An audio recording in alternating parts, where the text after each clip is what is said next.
Hey out there, everybody. Welcome to the crossover. I'm Tyler. I'm Zach. There's so many of us. I wasn't sure who was supposed to go next. And I'm Danny. I was going to point to, and I completely forgot to point. I was like, oh, well. It's okay. My deep involvement was trying to decide what it should be. Is this General Squirtery or Fried Nerds? I think it's Fried Nerds. All things considered, yeah. I think it's going to have to be Fried Nerds. I mean, we've crossed over before, but when was the last time? It's been a while. Did we cross over Bubba Hotep, or did I just come I over think for you were that just one? on for that one.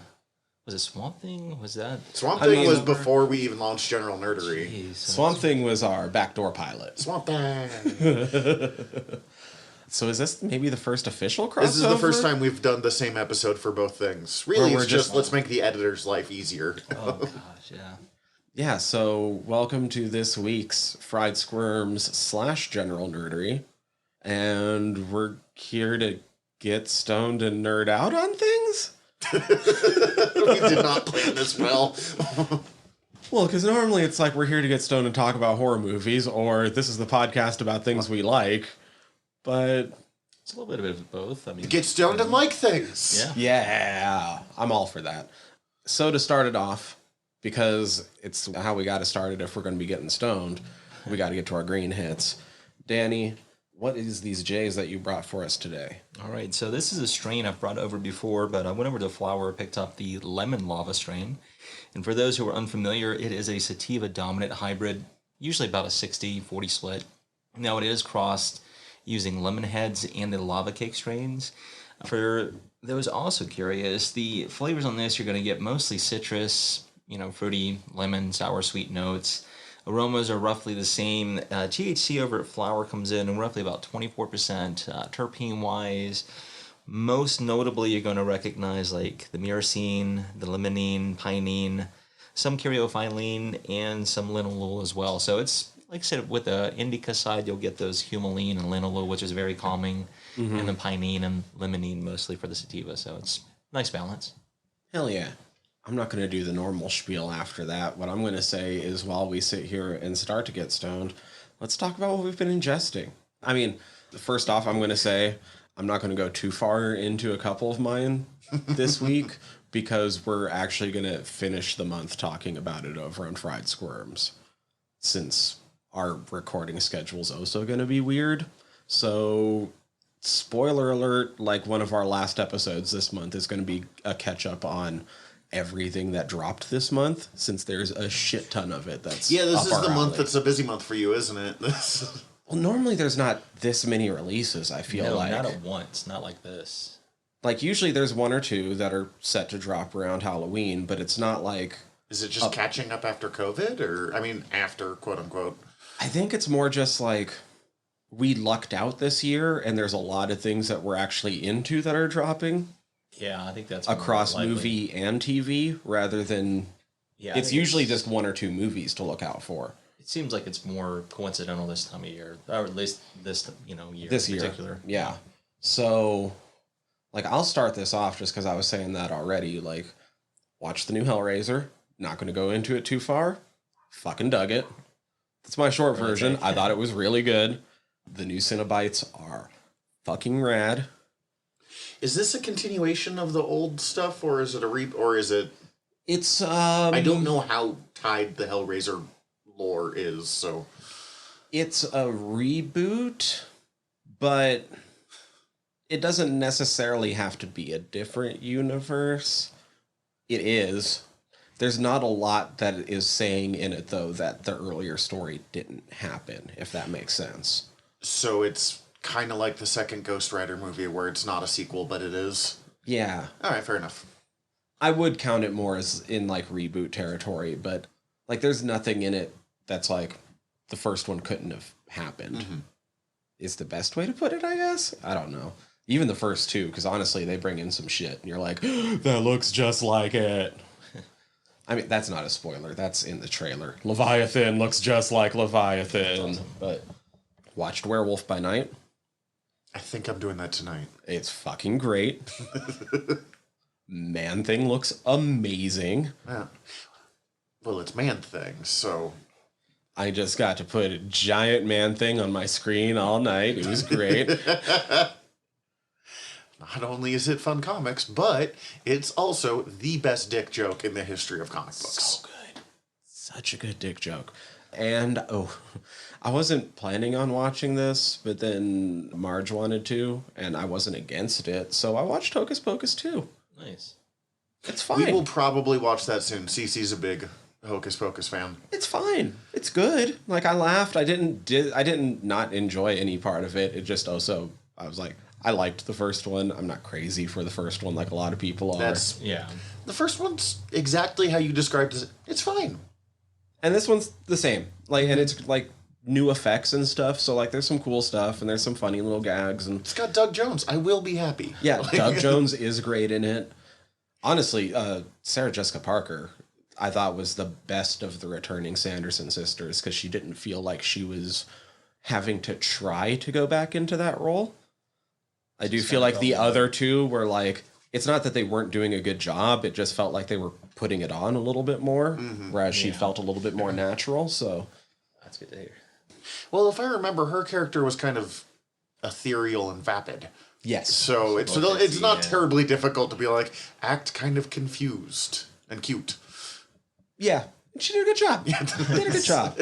And like all the new kids are fucking fantastic and shit. So that's great. God, I felt like there was one other like horror thing that what all came out? What's already out? Did I watch everything that's already out?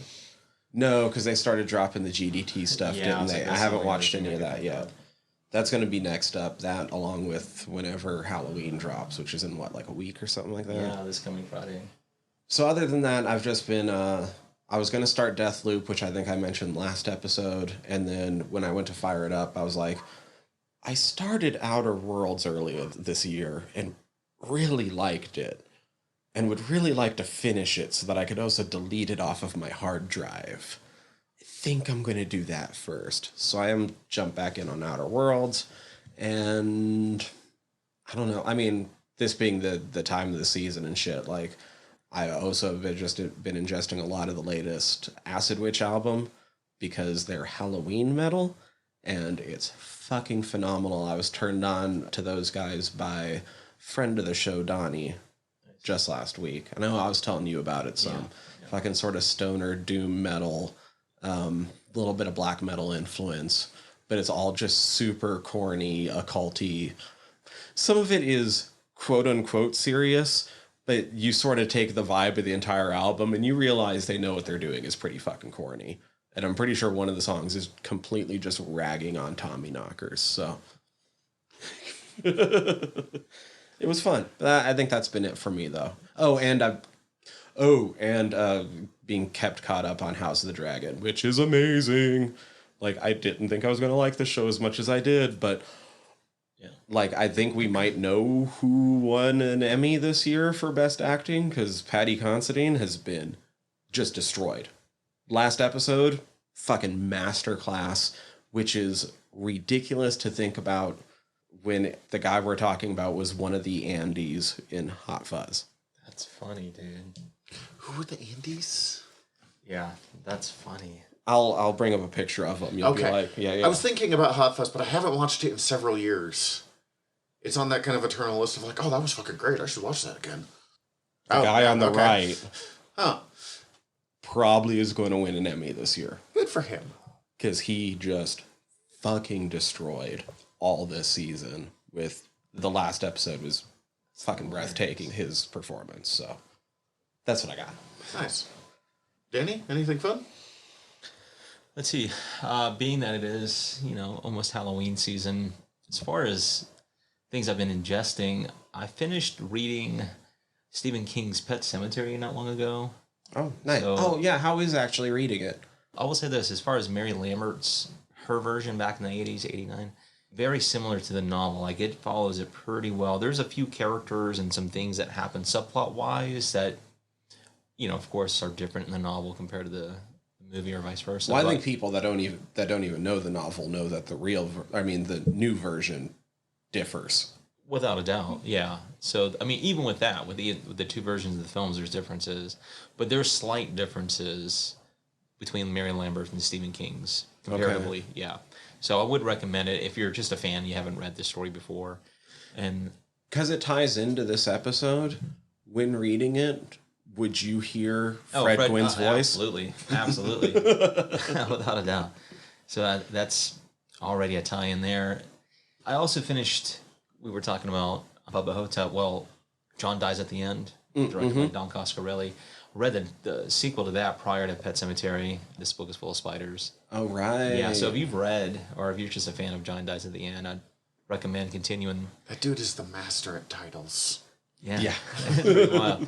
So I enjoy that. As far as like media, I told you I watched a Shinya Tsukamoto in a Takashi Miike film, Detective Story and Nightmare Detective. They're nice to have seen if you were trying to like fill out the rest of the films and their filmography. I'd recommend it if you're already a fan. If you're not, you probably won't like it. So I've seen that. I mean, as far as that goes, maybe as far as music goes, more of a recommendation more so than an ingestion, even though I've ingested in the past, is Rocky Erickson in the 13th Floor Elevators. Mostly because he is the pioneer of what they consider like horror rock and psychedelic rock. So a lot of his songs are kind of themed around old horror films, like I Walk with a Zombie and things like that. Shit, yeah. So he likes to use like Universal Monsters and whatnot in his lyrics. So it's fun. It's fun stuff. Hell yeah. God, most of my stuff has been kind of repeat, still Lower Deck, still She-Hulk. Which, have you watched any She-Hulk No. or just... I'm still making my way up to it. The only thing Marvel I have done out of order so far is Werewolf by Night. Fair enough. I didn't want this most recent episode of She-Hulk to be the best She-Hulk episode yet because, like, the way they were advertising the show was, by the way, Daredevil's gonna show up in it. And I didn't like how their advertising was upstaging Shulky? She-Hulk. Yeah.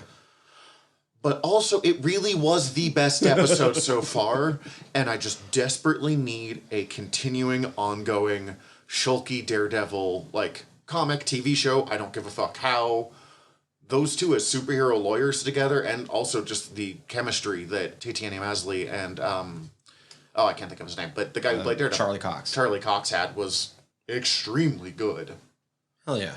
Other than that, I read the Daughters of the Dragon miniseries created by Jed MacKay. Jed MacKay, we've talked about a lot over on Noob Island because he wrote Death of Doctor Strange and he's writing Moon Knight. He's a comic book writer that came out of fucking nowhere and is just knocking it out of the park with everything he's doing right now. And Daughters of the Dragon are Misty Knight and Colleen Wing. So Misty Knight being the cop from the Luke Cage show that ends up with the robot arm, and Colleen Wing being the actually interesting character in Iron Fist, if you watched that show. And it's them being just chaotic, possibly gay duo. Okay.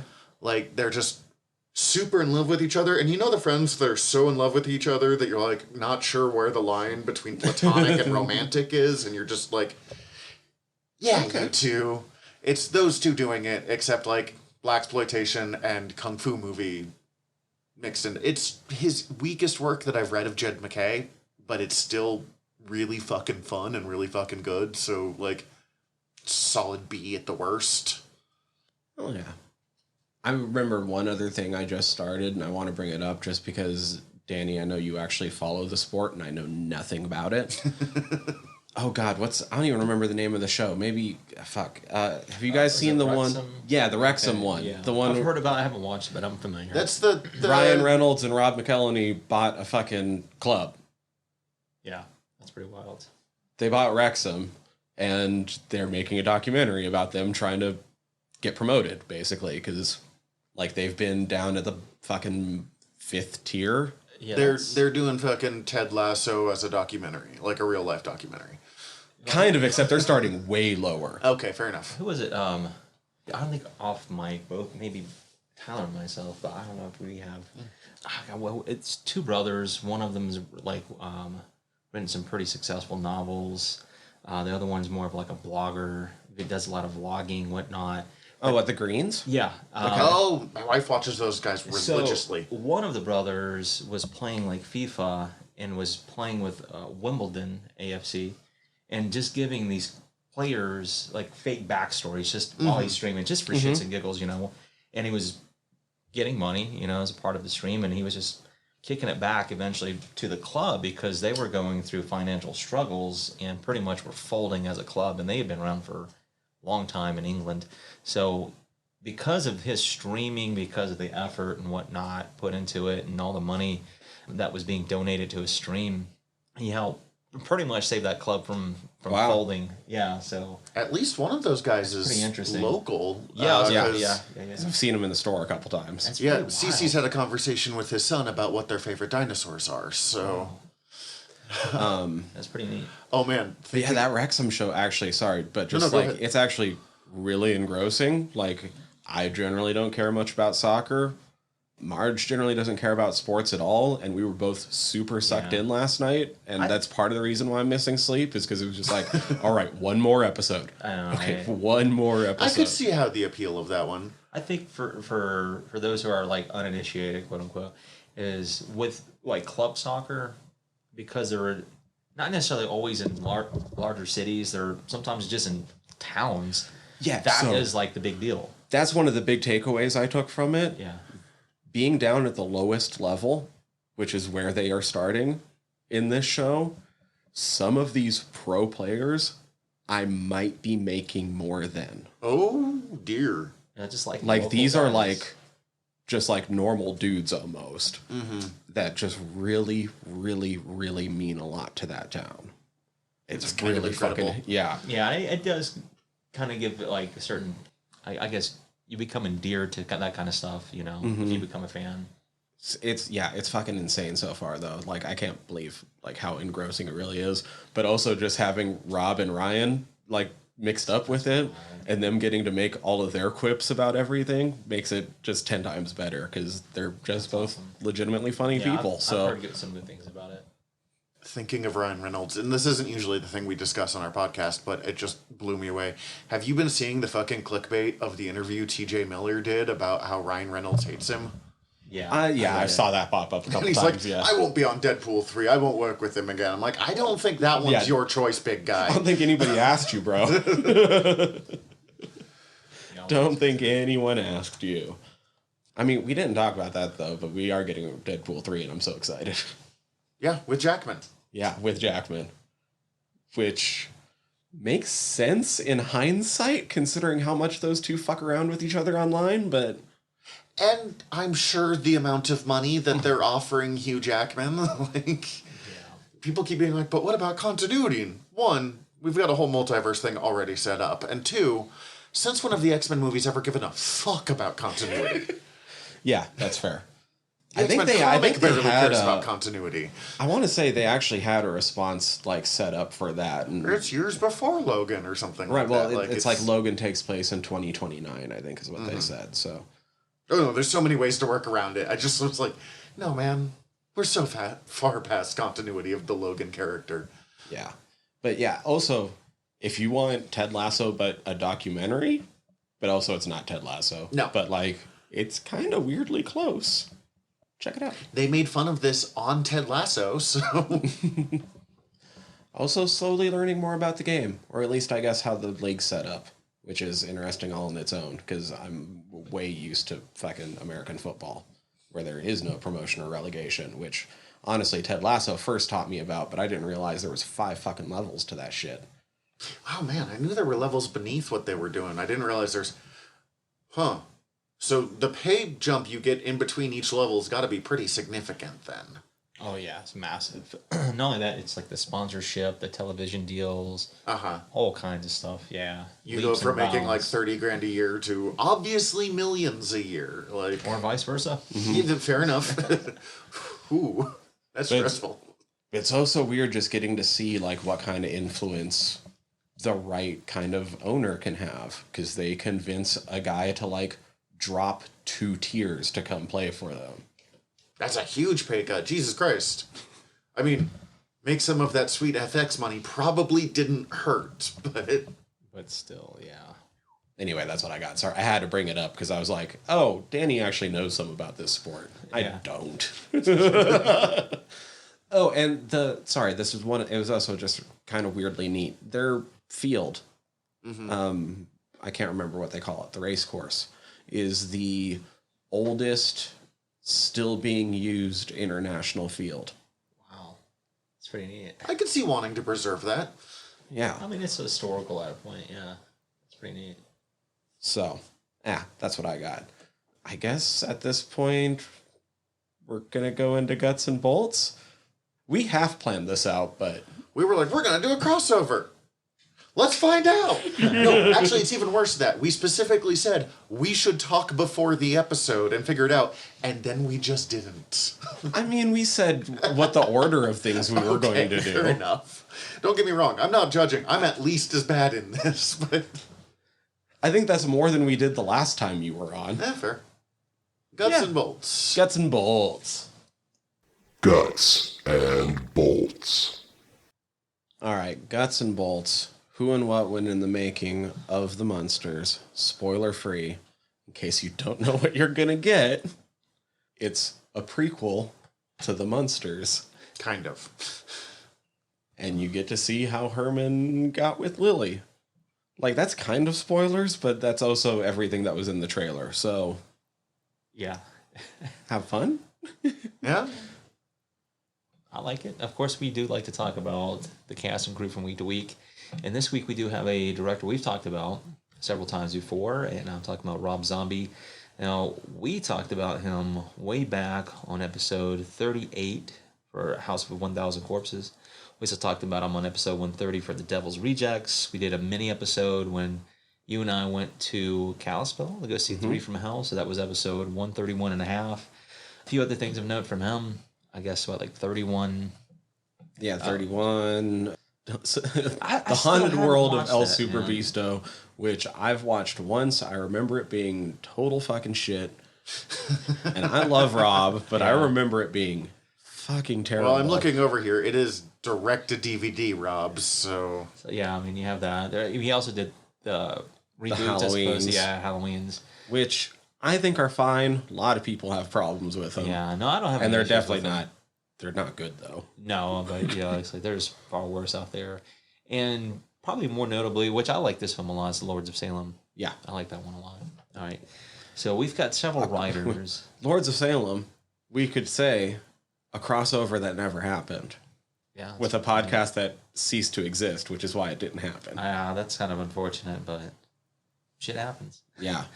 All right. Now, because there's a lot of writers, there's a lot of different reasons why. So Alan Burns and Chris Hayward, they were the ones who helped develop the Munsters television series back in 64 through 66.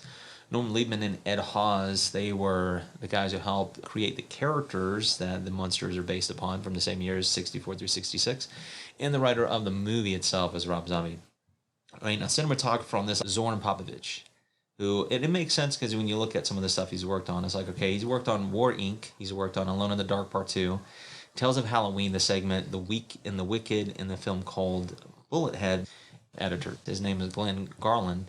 Now he's worked on Rob Zombie's Halloween, Rob Zombie's The Devil's Rejects, Halloween Part 2, Lords of Salem, Three from Hell, 31.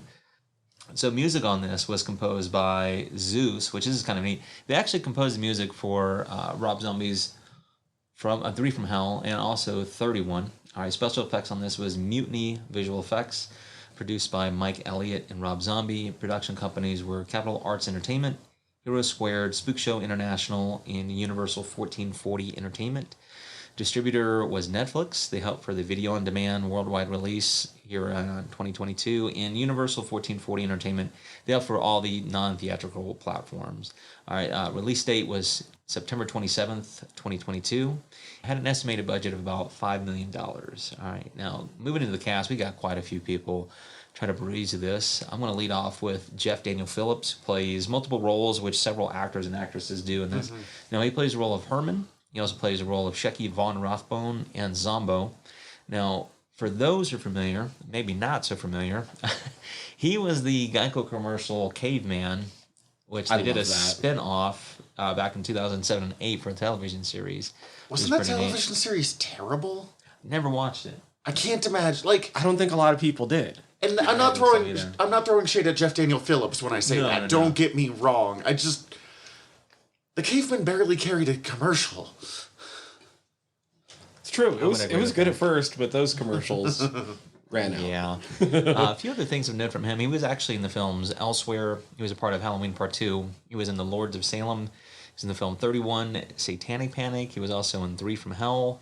And more recently, he was in Westworld television series back in 2016. So he's done a lot of Rob Zombie stuff. Yes, he has. Quite a few things. All right. Now, this shouldn't be a surprise. Rob really likes to work with the same people over and over Yeah. again. So as soon as he was in Makes one sense. Rob project, He's pretty much in all of them. That explains why this makes me think of Kev so much. Yeah. All right. Now we've got Sherry Moon Zombie, of course, somebody we've talked about several times before, but she plays the role of Lily and Donna Doomley. Now we talked about her several times. Once back on episode 38, House of a Thousand Corpses. Episode 130, The Devil's Rejects. She was in 3 from Hell. Episode 131 and a half. Let's see. She was in a non-Rob Zombie directed film called The Toolbox Murders, which is a remake of a 70s film from the same name. Yeah, and I think it stars Angela Bettis, if I'm not mistaken. And she was also in Lords of Salem. As actually probably one of her more stronger roles that she's done. So I'm going to put it this way. If you've seen anything by Rob Zombie, you've pretty much seen Sherry. All right, we've got Daniel Roebuck plays the role of the Count in Ezra Mosher. That name alone is kind of interesting for a couple different reasons. All right, and I'll talk about Ezra maybe or the both. guy? Okay. It's Ezra Mosher. But as far as Daniel Roebuck, now here's some cool stuff by him. I think we've talked about him way back on episode 131 and a half because he was in 3 from Hell. Yep. He was also in Bubba Hotep. He was like one of the funeral drivers. One of those guys. One of the people that dropped the... Yeah, he was also in episode 256 because he was in John Dies at the End, coincidentally enough. But when I was looking at his filmography, there was a film that really caught my eye because he was in 1986's River's Edge as Samson John Tollett. That's a big bad role for him because there's so many good actors. Like Dennis Hopper's in that, Keanu Reeves is in that, Joshua Miller is in that, Crispin Glover is in that, Ione Skye is in that. Like there's so many people in that film. A few other things of note from him. He was in the films U.S. Marshals. He was in Final Destination back in 2000. He was in We Were Soldiers. He was a part of the Agent Cody Banks films. God, that takes me back. All right. He was also in The Devil's Rejects as Morris Green. He was in Halloween. He was in Halloween Part 2. Morris Green. For a second, I was like, wait, is Ezra Mosher a crossover? No. All right. And also, he was in Phantasm Ravager, which is really neat. All right, we've got Sylvester McCoy. Oh, excuse me, let me back up. We've got Richard Brake plays the role of Dr. Wolfgang and Orlok. Another one of those guys. He's worked with Rob Zombie several different times. He's the one that was like mugging Vincent Price really hard. For the most part, Yeah. He was that big. yeah, I would agree. So yeah, we talked about him because he was in 3 from Hell. Now he was also part of 31. A few other things. He's the OG Night King on Game of Thrones. That is pretty dope. The first time they show the Night King, I think the first like 2 or 3 times, it's Richard Brake, and then when the Night King got a bigger role, they recast him. Can understand. He was also in Batman Begins as Joe Chill, which is pretty neat. He was a part of Halloween Part 2. Really? Well, I guess it was like 20 years ago.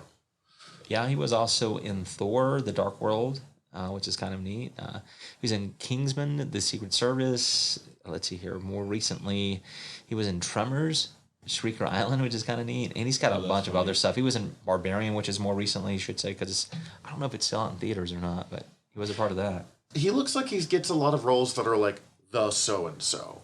Like he- interrogator, the whatever. He tends to play kind of like baddies, if you will. Bad Yeah, guys. I just think I love those actors who have a ton of credits, but they're like smaller roles, and you're just like, that guy, it's that guy. Yes. Well, and he was in that great episode of The Mandalorian where he was the one that Bill Burr kills. That's right. That's pretty awesome, isn't it? He was the Imperial officer. Oh yeah. Oh Jesus Christ. Okay. I was like, Bill Burr killed a couple of people. Yeah, Bill Burr went off. Ooh, he was good in that too. He was. All right, so we have Sylvester McCoy, who plays the role of Igor. Right, now a few things of note from him. He was a part of Dracula from 1979. I think more notably Doctor Who. several different parts, like the television series back in 87 through 89. Then I think he did a couple of TV like serials from I can 93, 96. explain this. 1993 was a gathering of all the surviving Doctor Who ones for a short called Something in Time that was just like a fundraiser for kids. It's only like 20 minutes long, but it Dimensions was... in Time. Dimensions, thank you.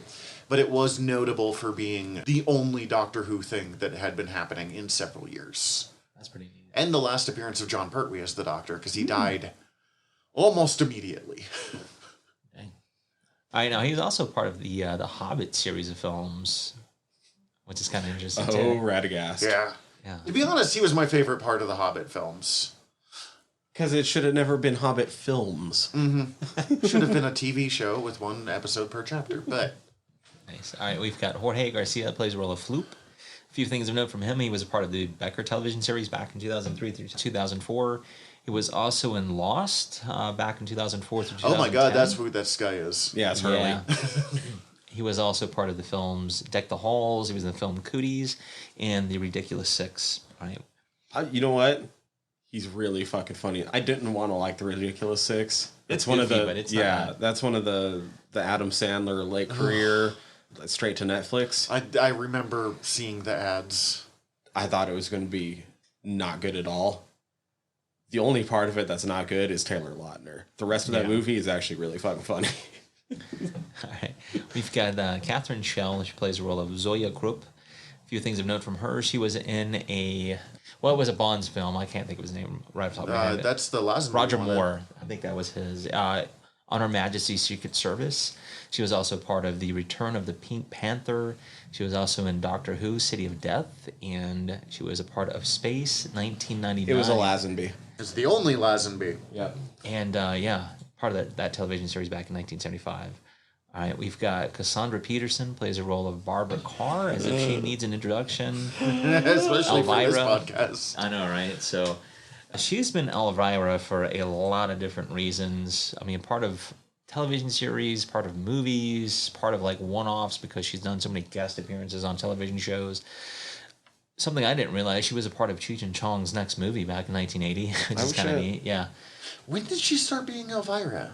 1981. Wow, okay. Yeah, and she's been in it, like I said, throughout most of her career, which is kind of neat. She's one of those people, like, I've been aware of Elvira for as long as I could remember, but I wasn't quite sure when it, actually started. We talked about her back on our last Patreon episode, because in Found, or the movie Found, there was a film competition that she and Joe Bob Briggs, a couple of others we talked about, like Bill Moseley was there, that she was a part of, and that film actually won the award and whatnot. So that was kind of neat talking about that. So yeah, Cassandra's in this. All right, Dee Wallace, another person we've talked about several times before. Now she actually is a voice of like Good Morning Transylvania. She's one of the announcers. We talked about her way back on episode 12 for The Hills Have Eyes. We also talked about her on episode 95 for Death House.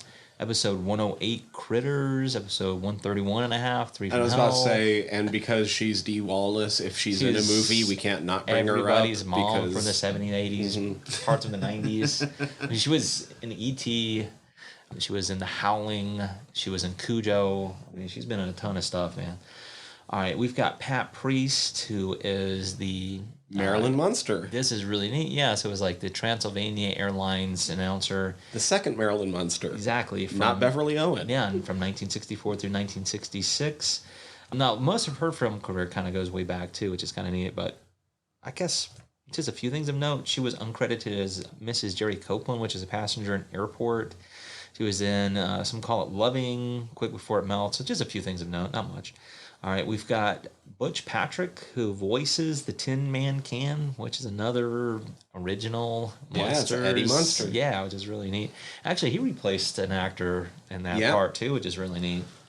It sounds like the pilot was quite a bit different than some of it. So, yeah, that was kind of neat seeing him in this. And last but not least, I've got Thomas Boykin, who plays the role of Lester. Now, we actually talked about him briefly because he is in Three from Hell. He's also in the films I Am and Voodoo Possession. I mean, there's a couple of other people, like I said, of note in here, but that's pretty much the main cast. So You gave us a brief setup. Should give some warnings, I guess. It's PG, so how much warnings can we really give? I don't have anything that's objectionable on this one. I could have watched this at like 4 or 5. There's one sex joke I can think of that like would still slip by a kid, I think. Yeah, I know there were sex jokes and stuff, but nothing that I would have found the least bit objectionable. And even as a kid, too, if I'd watched that, it would have been like right over my head. If you have no problem watching the Munsters sitcom from the 60s, you're going to have no problem with being able to watch this. And honestly, if you have a problem with that, I'm not sure what to tell you at that point. I don't know why you're listening to us. Dude, the Munsters, yeah. Especially. We're cussing and smoking weed. I'm going to say this. This is less objectionable than the 60s TV show, because they definitely dropped a racial slur. We'll talk about that. Because I still don't understand what it was he was trying to say there. Reference to, I hope that's not what he was referencing, but I know what you're talking about. We'll get to it. In fact, we'll get to it very shortly because there's not much to warn about. Let's find out how the Munsters made us squeal. How does that make you squeal? All right. Munsters. You know what? Actually, there's something I want to start, and we can back up. This is going to be a weird place to start, but we have with us a rare opportunity. Uh-huh. As you are as unbiased in this as we can get, because we come from a community where this is a polarizing figure. Wow, yeah, you're right. How do you feel Sherry did as Lily? I thought she was fine. That's all. I just have to ask. So, my favorite cast member was Sylvester McCoy's Igor, but I am fucking in love with Sylvester McCoy, so that is its own thing. In some ways, I think she was closer to classic Lily Munster than, I can't think of his name, but the caveman was to Fred Gwynn. Mm-hmm. He had the laugh perfect, and he had the, like, physical motions. I'm trying to do visual represent. I can't stop doing that. I've been podcasting for years now. But his voice was all over the map compared to, like, Fred Gwynn, who had that really nice kind of baritone going on. She was a little more over the top than Lily was, which is weird to say when you're comparing it to a 60s TV show, but... I had to slip that in because... Yeah, I hear that a lot of people don't like her, but... A lot of people don't like Sherry Moon Zombie simply for the reason that Rob puts her in everything. But, the more that we do this, and it's not just the case, and I'm not trying to sit, like... stand up for them, but we already alluded to it, is when you start to do this more and more and more, you start to realize how certain people like to work with people they're familiar with. Mm-hmm. That includes cast members and crew members. So Chance to Reason is like, yeah, he's going to use the same people he's familiar with. He knows what he's going to get his wife in his movies. Yeah, Go for it, man. So be it. He's not the first. He's not the last. How often does Kevin Smith put family members in his goddamn movies? Every Jason movie. Mewes in literally everything. Yeah. So, and let's be honest, I love Jay and Silent Bob, but Jay Mewes is not a strong actor. No, he's just a fun stoner. thank you. Exactly. It's one of those things like when it was announced Rob Zombie's doing the Munsters, the entire horror community went, so we have Sherry playing Lily. It wasn't announced, but we are all like there's only one person who's going to play Lily in a Rob Zombie Munster joint, and that's going to be Sherry. Yeah. Regardless if it was live action or not. Yeah. So, I've been bouncing around of where to start on this. I think to start off with, there are things about this movie I really liked. There are things I really disliked. Not really disliked, but, at least definitively disliked. But I am hard-pressed to think of many other movies where the people who made it were so clearly enjoying themselves as much as seemed to be happening in this movie. You know what? I think, on that note, especially Richard Brake. I think Richard Brake had the best time of Grandpa, anybody on I guess set. the Count? No, Wolfgang. Oh, yeah. Oh, yeah. Oh, yeah. I like Orlok, too, which is awesome. Mm-hmm. Yeah, I really like that. Yeah. I didn't realize he was Orlok the first time through. And then I looked up the cast before my second watch, and I was like, oh, shit, that's hilarious. Yeah, because that's so kind of out of character for him, in a sense. You don't really get to see him cut up like that. That's true. Everyone is having fun. Here, I think, is almost a little bit better place to start. We all watched either before or after, but sometime during the week, some of the original Munsters just to get like those gears flowing. Mostly holds up. Yeah, I think so. honestly, I think it's better than Rob Zombie's. But that's some mostly of it pacing definitely is. I know. Let's see. Last week, me and Danny ended up looking up what the top 3 rated episodes on IMDb are. Not that we necessarily like the IMDb ratings for everything, but at least it's something It's to an go off easy of. place to, like, I don't have a bunch of time. Yeah, it's something to go off of. I watched all 3 of them.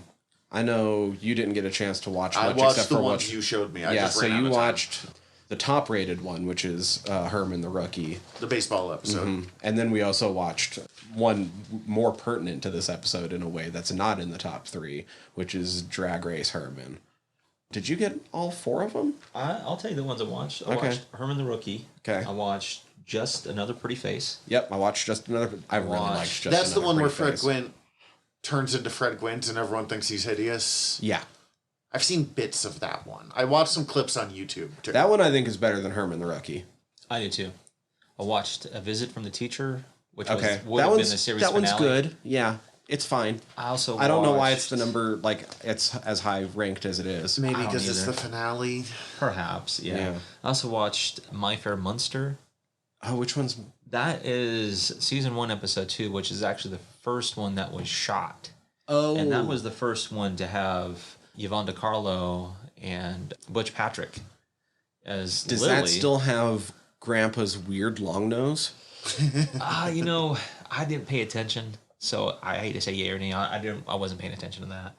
But that's part of the reason why I watched it, mainly because I did watch the color pilot that has Joan Crawford.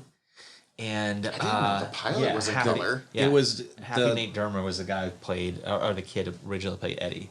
It was conceived as a color show, and I don't know why that didn't go forward. Because it would have cost too much per episode. Yeah, That was still real new. Yes, yeah. Right. So I haven't seen it. I watched it. It's I like know it's 13 color. minutes. Here's the interesting thing. Eddie's more feral, right?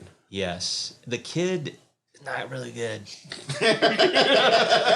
There's a reason they picked up Butch Patrick Yeah, no, immediately. Butch Patrick's so much better. I mean, no discredit to the other kid, he's not good. And I like Joan Crawford's acting, but she was more akin to like Morticia Adams. Well, that's why kind they of- changed it, because Yeah, and you she can was- like the makeup, her performance too. Like it's not a bad performance. It's just it's not what Yvonne does with that character as Lily. It's I really love different. Lily too. Yeah, no, I did too. She's a strong actress, so that was the major difference. Bringing up the Adams, something I didn't realize. Those shows debuted the same week. They were canceled at the same time. I did not know. I knew they were The around Munsters, each other, but the I thought Munsters, because of their shooting schedule, technically went a little bit longer. They ended up still having new episodes drop for a month after the Adams ran out, but that was literally just because of shooting schedule, not. I had always thought that the Munsters were kind of made in response to the Addams Family, not just like weirdly concurrently. Yeah, just interestingly enough, right? So it's like Coincidentally. how Swamp Thing and Man Thing came out within 6 months of each other, and the two comic book creators lived in the same house. Yeah, yeah. And they were like, no, we didn't rip each other off. And you're like, you two were both smoking a lot of weed and reading The Heap. I know exactly what happened there. Yeah, I had no idea. I looked that up and my mind was kind of blown. I was like, what the fuck? I need to rewatch them. I haven't watched much of the original series. My relation to it is the Raul Julia. Oh, yeah. The movies. Yeah. I've watched some of the original series simply because Likewise. John Aston is amazing. Yeah, that's wild. Sean Astin's dad. I've been meaning to go back to it ever since we did our Briscoe County episode, because I fucking fell in love with John Aston in that specifically. I mean, everybody's great, but I really like John Aston as Gomez. And, God, I've always loved Lurch. But this was weird, too, though, because I'm more familiar with the Addams Family. I did grow up watching the Munsters. It was definitely on, like, Nick at Night and shit when I was growing up. It was at a weirder time than the others, so I didn't get to catch it all the time like I did Dick Van Dyke and shit like that. We didn't have cable, but Mom very briefly had a roommate who did. And she just recorded like 6 Nick at Night marathons, so I have like certain Munsters episodes just burned in my brain. Yeah, so I'm more familiar with that time period when Nick at Night was running a lot of these shows. So my Uncle Paul would watch them late at night, so I would catch them as kind of like a byproduct of. But I think wasn't really paying attention as a kid. I think where I became more familiar with the Munsters wasn't Nick at Night, because, like I said, they did change their... Even though it's all syndicated reruns that had been around for 40 years, like, they still did change their lineup from time to time. They did. Keep people interested. Makes sense. So I think I became more familiar with the Munsters because they used to do Munsters marathons. Pretty cool, yeah. And I used to catch just about every one of those. So, like, I've probably seen, over the course of catching probably, like, 6 or 7 of those marathons in my youth, I'm sure I've watched every single episode of the Munsters at least once. But yeah. I think, too, like, being that we're all from a certain generation and whatnot, is Rob Zombie's song to Dragula. That kind of put it back on the map, in a sense. yeah. I'm not That's even the other episode I watched was... Likewise. Yeah. Which I think was the strongest of all the ones I watched. It's actually pretty fun. It's a good one. I would argue that up with that and Just Another Pretty Face. Yeah, I'd argue those are probably the 2 better episodes I watched. Is Just Another Pretty Face the one that had that speech from Herman Munster that went viral a couple years back of like, it doesn't matter if you're black or white or tall or handsome like your father? I was just looking at that.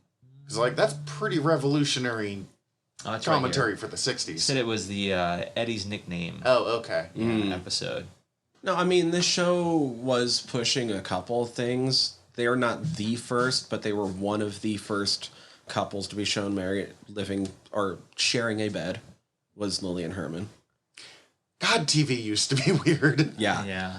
But Herman also just by far, once again, maybe not the first, but was categorically in like another, like the next level for his actually interacting with his family and like caring about his fucking kids for sitcom dads at that time period.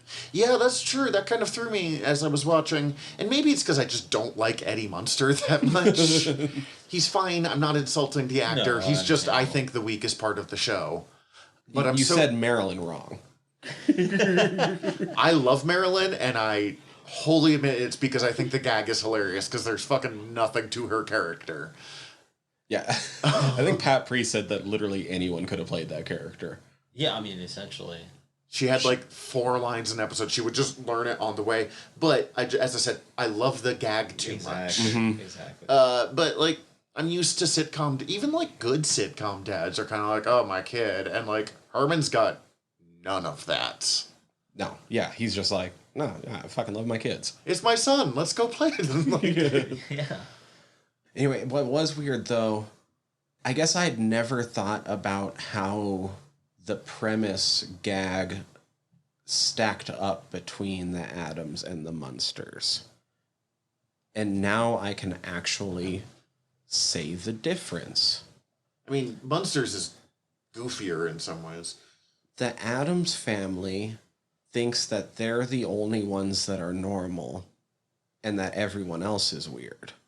The Munsters don't understand why everyone else thinks they're weird because they think that they're just as normal as they are. Yeah, it's interesting. Like how they view like their view on what is and what isn't normal.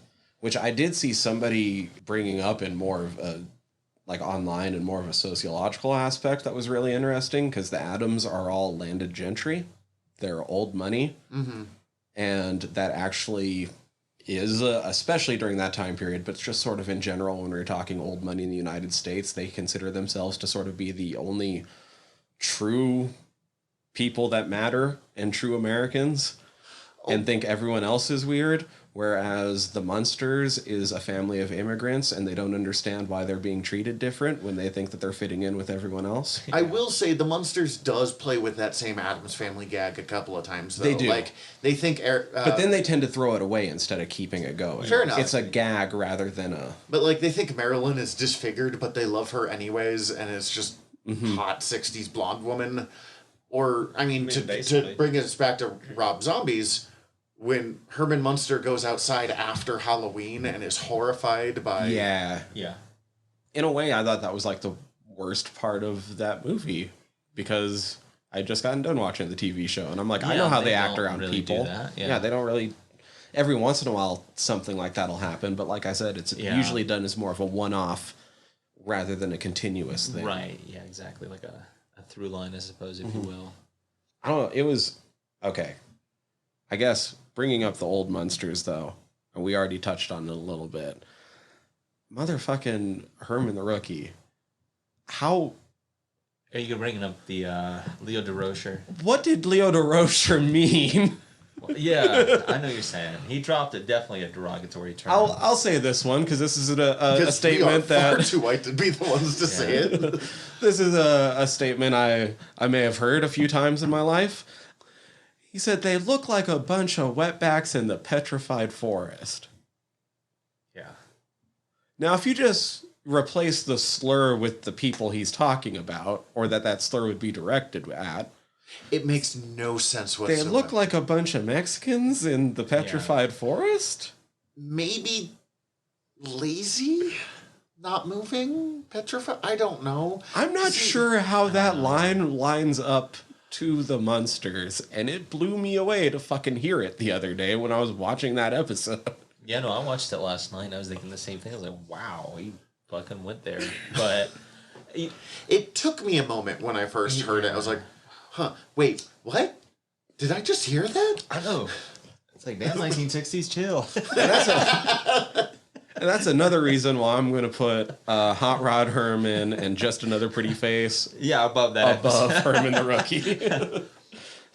Now, from what I understand, I'm not a scholar on this guy, but just a little bit I read about Leo DeRocher. He was known for making off-color remarks and things of that nature, like.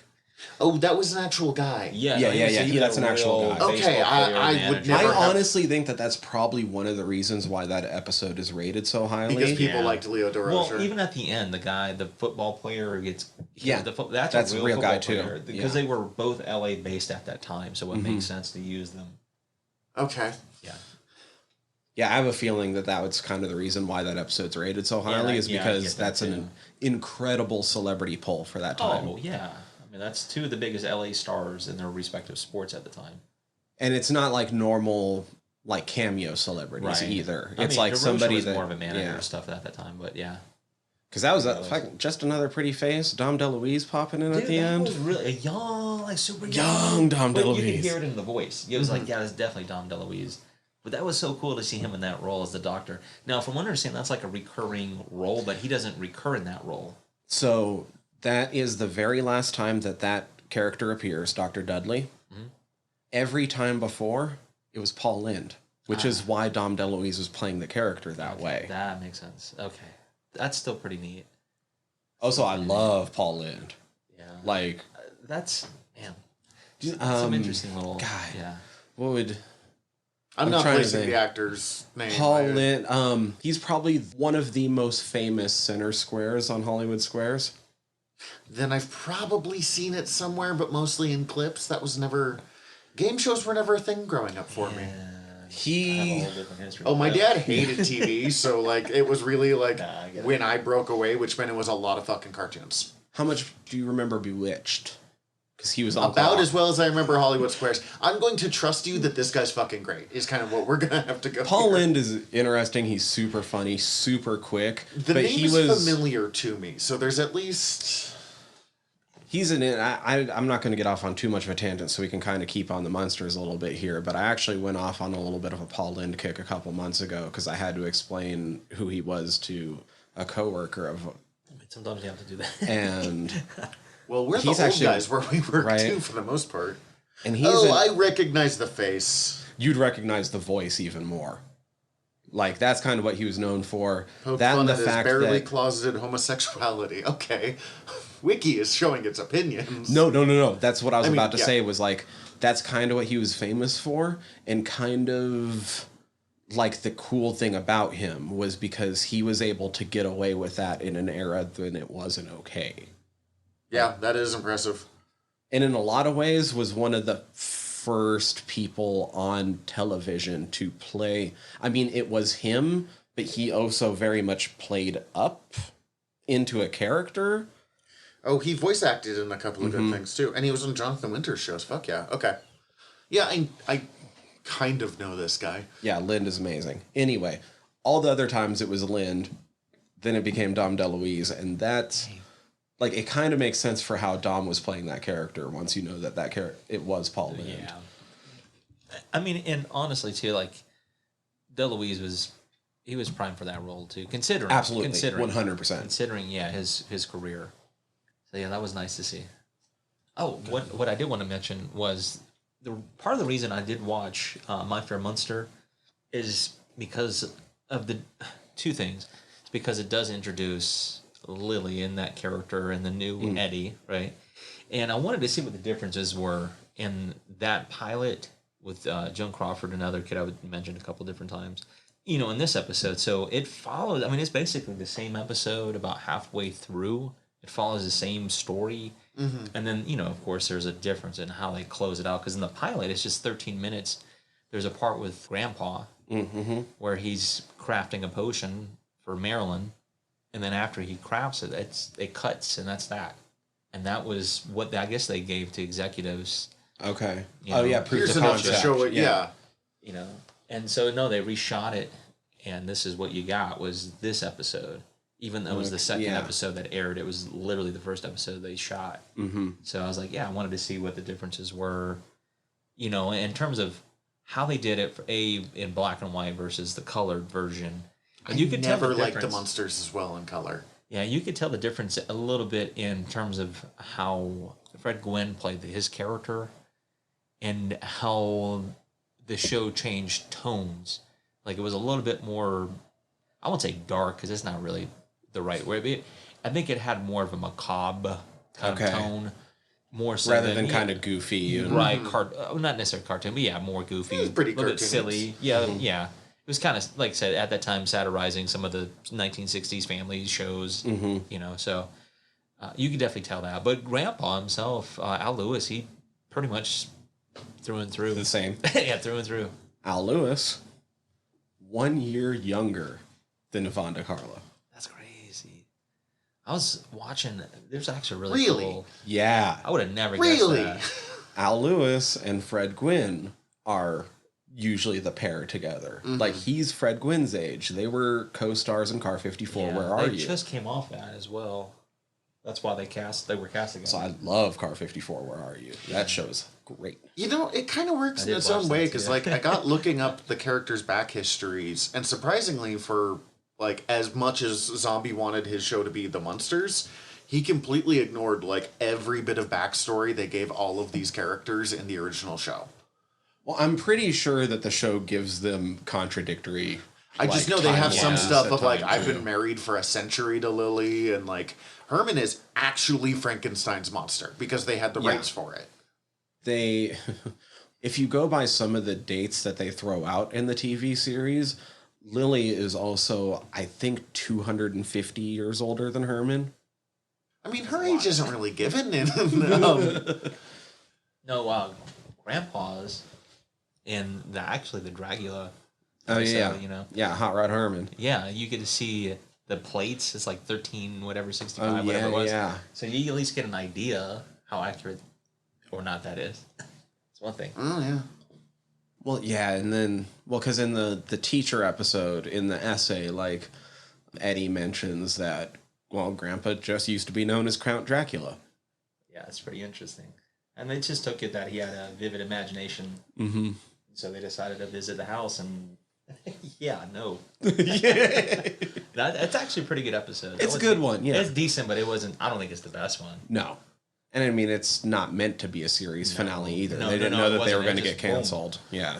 That wasn't uncommon in shows back then either. Like, there's a lot of shows that just sort of finish. Not according... Especially during that time period, because Batman 66. Oh, exactly. Butch Patrick, there's a statement he's made. He said he felt like that was probably the reason why, because once that was on the air, it pretty much was the death knell for both them and the Addams Family at that time. It instantly became like the biggest thing on television within like the first couple episodes coming out, and that's kind of wild. I mean, I get it to an extent, but I'm not to the point where it would push a couple of shows out like completely off the air. Right? Yeah, that still feels wild. That is. I mean, now it's completely different how TVs ran, but It's like a juggernaut. It's just hard to think of it with Batman 66 too. Like, not that, Batman... Right. In the comic world, right now it's becoming a problem that Batman's pushing every other DC book out. Like, he's in half the fucking books DC puts out every month. But Batman 66, so many Batman fans try to not admit exists. Wow.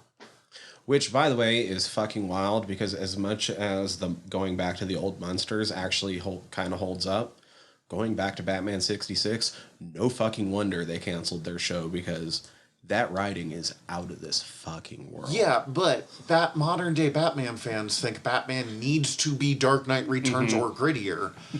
And I mean, when I was a kid, I hated goofy Batman. Right.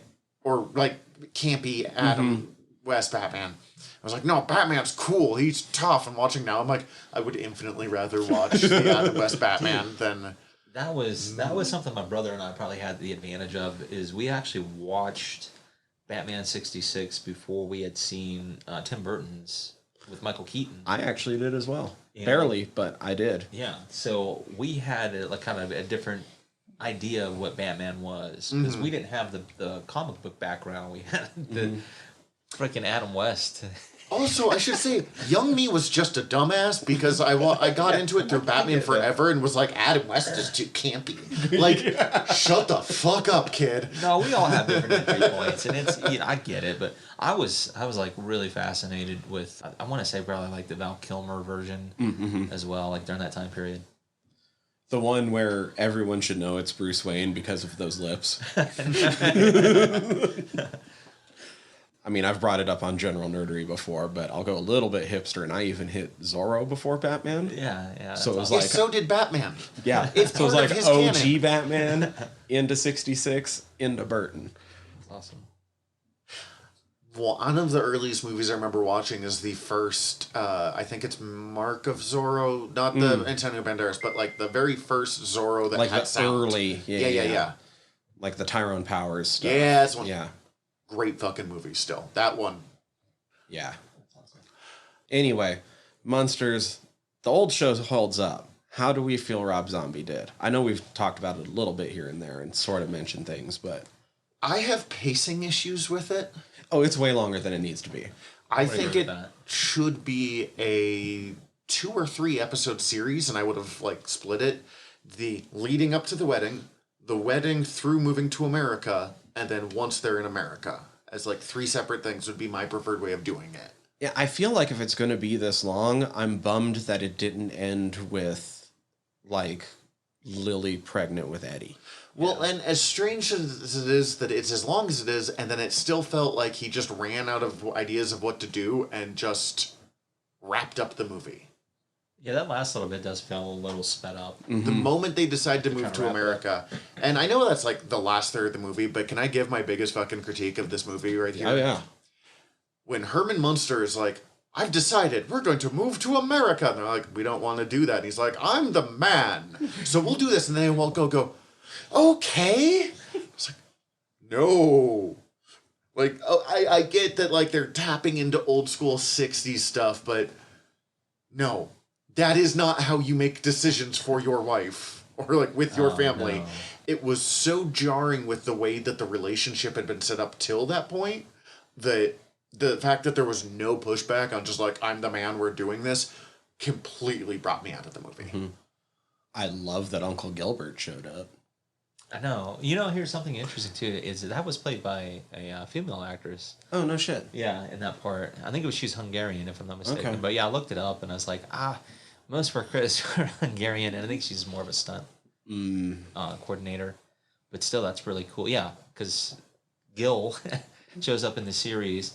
Lester only shows up, I think, in an episode in the Munsters, which is interesting, given his, But if Lester, though, explains explains how Eddie is a werewolf. Right. Like, we know that it's in their blood because of They had to Lester. just tap in. Right. Yeah, but I think that's cool, too, because for me, and because of the run we've been on to with, Frankenstein and Transylvania 6000. Did we mention this to you at all? This is capping off a Frankenstein run for us. Yeah, so... Yeah, well, over on New Island, you and I are just ass deep in a vampires run, so it does kinda line up fits in. everywhere, yeah. Yeah, we did Frankenstein into Transylvania 65000, which is Jeff Goldblum and Ed Begley Jr. tracking down rumors that supposedly Frankenstein was spotted in Transylvania. So I feel like what I could be wrong here. This is just my assumptions here.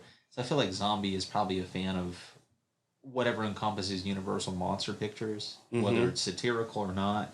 Because I even feel like there's probably like a little pinch of Young Frankenstein in this with some of the comedy. Well, I feel like you can't be a Munsters fan and not have some Right, affection like- for, especially when you're a mega Munsters fan like he is. exactly. And two, like being that he's worked at Universal on the lot, you know, and being that he's also a Universal Monsters fan as well, and that they're playing with all these creatures as well, it only makes sense. I mean, that fur that Herman's wearing most of the movie is from Son of Frankenstein. I mean, there's so even Bella from Bella Lugosi. I mean, stuff like that. You know, You mentioned Shelley has to be from Mary Shelley, right? you would think. You mentioned Uncle Gil. We were talking about this at work actually, Danny. I'm kind of surprised that of all of the attempts to recreate Universal monster movies, there's been like 6 attempts to make The Mummy. The Mummy is the least dangerous villain of those classic ones. I'm amazed there haven't been serious attempts to recreate Creature of the Black Lagoon. Well, there was. And then they really dragged their feet on it. And Guillermo went, fuck it, I'm going to do it anyway. And I'm going to make a movie where a woman fucks the fish. Oh, so Yeah. it's straight up, I did not know Shape of Water was a Creature of Black Lagoon fish pretty fucking. much. Like, I knew there was fish fucking in it. Oh yeah, no, It's- sure. So it's not the creature from... It's not the creature Right, from the right, Black right. Lagoon. Yes. Okay, I get you. No, he was legit working on... I believe he had been tapped to do a creature from the Black Lagoon, or they had approached him about it, but maybe he wasn't officially signed on, and it was while Universal was trying to make their Dark Universe work, Yep. because they decided to name the universe before they even had a single movie out about it. And then, honestly, if it would have actually been successful, there's a chance that they would have been sued over the name Dark Universe anyway, because it was already in use by something else. It's fucking wild. Okay, so that was one. The chaos of watching so many people be like, we're going to create a shared universe after Marvel made it the biggest thing in the world, and being like, you have no plans whatsoever for this, do you? Because we saw it with Valiant, with G.I. Joe, with, Dark Universe. But the Dark Universe one could have been so good. And 'cause I say that as not a fan of horror. In a lot of ways, Universal had the first shared universe. Uh-huh. Because of the Abbott and Costello crossovers. Well, and like, That's true. you can do fun stuff with the Universal horror. I mean, the fucking Brendan Fraser Mummy movie Is fantastic. is delightful. The CGI didn't hold up that great even back then, but like, Also, minus all the crazy CGI action sequences, is actually a really faithful adaptation. At least the spirit of it. Yeah, exactly. like so you can do it. You just can't open with that piece of shit Tom Cruise one. Sorry, Tom, but not really. I'm not sorry. I don't like Tom Cruise. That wasn't the open. Oh right, it was the fucking Dracula Untold. which I forget exists. A lot of people do. Let that tell you what it does. Jeez. So yeah, they were swinging over too on that. It's not a good start. Russell Crowe as Dr. Jekyll was a good call, though. Like, I thought that was interesting. I haven't read that book in long enough. I think he's way too old for the part, but, like, whatever. Oh well. Most Van Helsings are too old too, so. Yeah. Yeah. I guess there's the Hugh Jackman Van Helsing, where he's suddenly, like... I fucking love that movie because it's so dumb, but it sucks. Yeah, but he's yeah. he's, like, also somehow Solomon Kane at the same time. Yeah. Like, Jesus. It's fucking dumb as shit, but Yeah. but it's No, fun. Exactly. Like if you're just, I don't know, we're not even really supposed to be talking about that. I'm not saying that too, but if you're just taking that movie for what it's worth, it's fun. But yeah, if you're trying to be critical of it, holy boy. Yeah, because even back then, I seen it when I was probably a little bit older than you guys, and I was like, oh no. oh no. Because I like all those characters, and I was like, oh, this is not good. This is real bad. Yeah, so I was a little disappointed when I seen it the first time. I think possibly, to pull us back to the Munsters, the best way to explain this Munsters movie is the fact that all of us enjoyed it, but we have managed to talk about literally everything else but the Rob Zombie Munsters thing. Okay, there are a couple of things I definitely want to say about it. No, I do want to talk about it. We just keep being like, It's it was true. fun. But this thing... This is how we know it's a true crossover with General Nerdery. Well, yeah. Daniel Roebuck is fucking perfect. He's maybe my favorite part of this fucking movie. I think he nails Grandpa through and through. I think he's the closest. He was a much more aggressive Grandpa, but by the end of it, where he's like made his alliance with Herman, kind of like made his peace at least, they're pretty simpatico. Mm-hmm. Yeah, I feel like even with the guy who plays Herman, it's like he does ham it up, but there's parts where Fred kind of does that in the show. I mean, not as over the top, but there's... But, you know, like the voice cracks, for example, without a doubt. happen Hard, sometimes with Fred, and every other sentence Yeah, no, with him, you're not going to replicate his Fred Wynn's voice. That's you're also just very not. fair. You can't even try. No. He got the laugh perfect, and the oh boy, oh boy, oh boy, that kind of stuff that he did, Yeah. he was right on line. It felt a lot, it felt like, God, maybe this is giving him a little bit too much credit, because I also, like, I don't think he did. I liked what he did, but I didn't think he did a fucking fantastic job. He did a serviceable job. No, exactly. But it did feel at times kind of Chris Pine Kirky to me. Where he's like, you got the spirit, but you're that's not it. doing, you're not doing a Shatner. You're not doing a Gwyn. You're doing a Herman. Exactly. And it's recognizable as a Herman. You have all the needed parts. It's just not the best. No, You know, exactly. I honestly, agree with the that. comparison to the Kelvinverse, the 2009 Star Trek trilogy, is actually a really good one, which is weird, because that one was like, unlimited special effects money, and this one's like, $10 of special effects money. Because they got the spirit right of all of the characters, but, like, watching much any of it, I'm like, wow, these are completely different roles. Yeah, it's hard to argue with that. I think Sherry Lily is actually more interesting than DeCarlo's Lily, who was kind of just looked like a vampiress / Bride of Frankenstein and was otherwise just like a stay-at-home 50s housewife. Yeah, it's like they at least in the show, her background wasn't quite as interesting as like they give Sherry's Lily. Mm-hmm. Yeah, but I wonder how much too is because this is a prequel, Right, So and you it's have to like give them pre-Eddie some being character born, development. and yeah, you know, compared to the show, it's already dropped into the fact that they're in LA living, you know, Mockingbird Lane and all that stuff. Sherry's Lily, I think my favorite bits of her was when she's first meeting Herman Munster and is just smitten with him. Yeah. I thought that was... I mean, they played it so over the top, but in a way they that were both tracks. pretty fucking adorable. Oh, yeah. Oh, without a doubt. So cute. The whole thing was... That was Yeah, the easily the courtship best was part. good. Yeah. Also, I unironically really enjoyed Herman Munster's punk rock. That was good. Yeah. It It was fun. The sort of rockabilly look that they were rocking for a Yeah. little bit That's there. pretty much from the Dragula thing we watched. Like, It was good. They That even was- used what was the name of the band? The jacket he was wearing too. Oh shit! Yeah. What? I mean, if we're talking about the music in this movie, though, Oh, the punk rods. the punk. Yeah, that's right. Oh shit! That's right. That is straight from that episode. Yeah, it is. It's pretty neat, Fucking disco vampires a bop. dude. I don't know. And it was like to know that too. That's Richard Brake doing that. Sexy, sexy, sexy, sexy. It's pretty funny. It's goofy, but because the way he sets up that whole premise, he's like, "I want to show you something over here." Oh my god. I'm like, "Holy shit." Orlok is the worst date ever. Yeah. there's no Interesting version story. where Orlok isn't the worst. And I I know. like Nosferatu, but, like... I mean, this kind of thing is like he's kind of self-sabotaging. It's funny. I think Jorge Garcia was the one that most felt like an actual 60s actor on No, he did screen. a good job. Who did he play again? Floop. It's the assistant. Yeah. Wolfgang. Yeah, I think he did a good job. Apparently, he was only there for like 3 days of shoots. That makes sense for his scenes, though. Yeah, but I mean, You can in get that those amount of done. time, and- he did a good yeah. job. Yeah. I mean, fuck.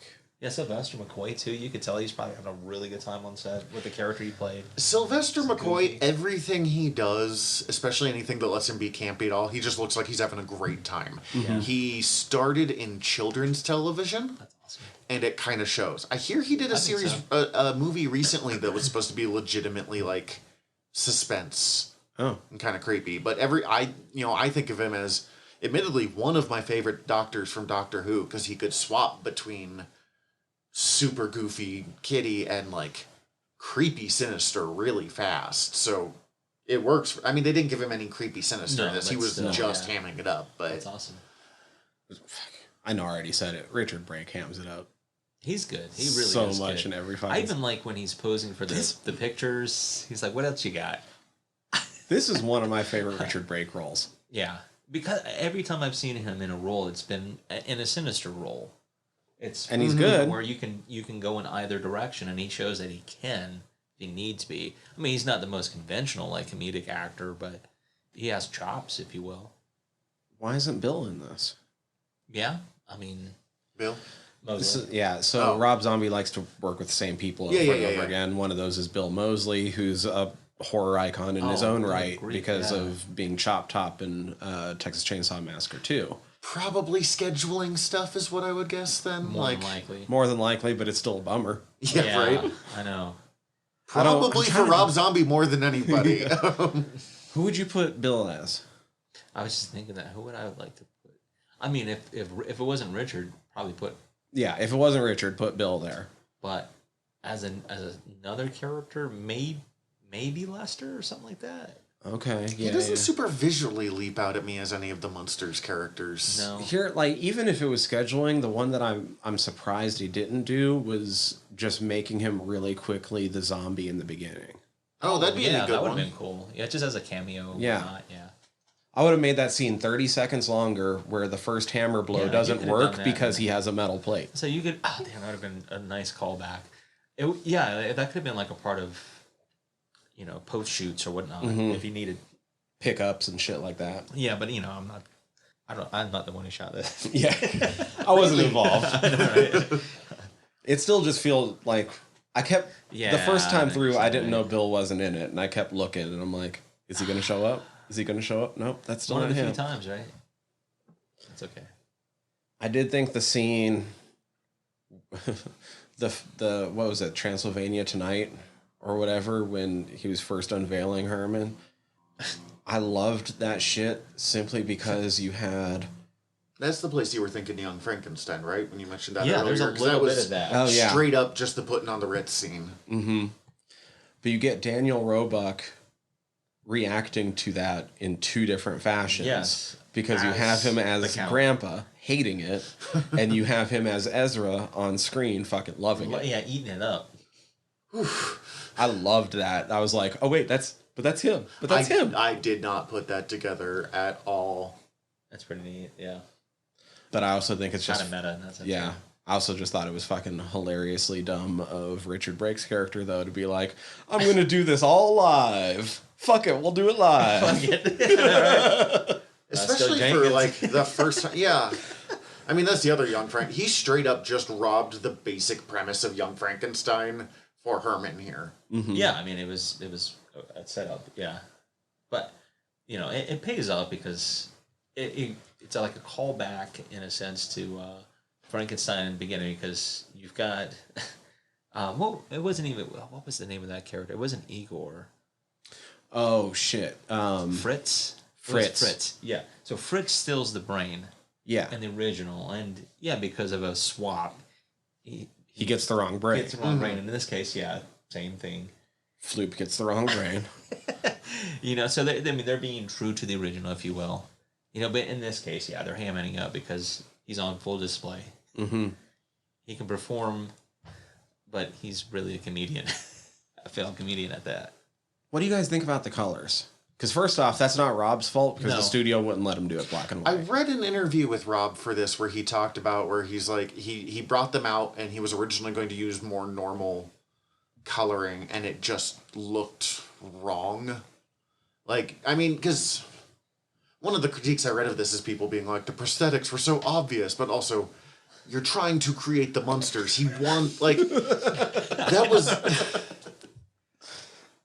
That was one level, it's just going to happen, and one level, like, that was what Rob was going for. Yeah. But in normal lighting wouldn't make sense, so he had to go so over the top. It's kind of like watching the fucking Speed Racer movie the Wachowskis did. Mm-hmm. I didn't mind it. There were some parts where I thought it actually worked really well. As I said, when like they're courting and all of the color changes are so over the top, I thought went pretty good. But there were moments where it almost was giving me a headache. I didn't mind it so much. I don't want to compare it to like Technicolor. It has a little bit of that, but it was more or less him like bringing a live action cartoon to life. You know, like, Right. because he said that seeing the actors and actresses in that makeup, they felt a little cartoonish because it was over the top, and so he matched the lighting scheme to kind of, you know, fill in that cartoon feel. And it's like, yeah, I mean, even in the close-ups, it feels like it's being pulled right out of a cartoon. You know, so I felt like he did a good job with that in the close-ups and the wide shots and stuff like that. It felt like it helped heighten some of that. Yeah. Make him. I mean, if you're gonna be goofy, that color scheme fits it.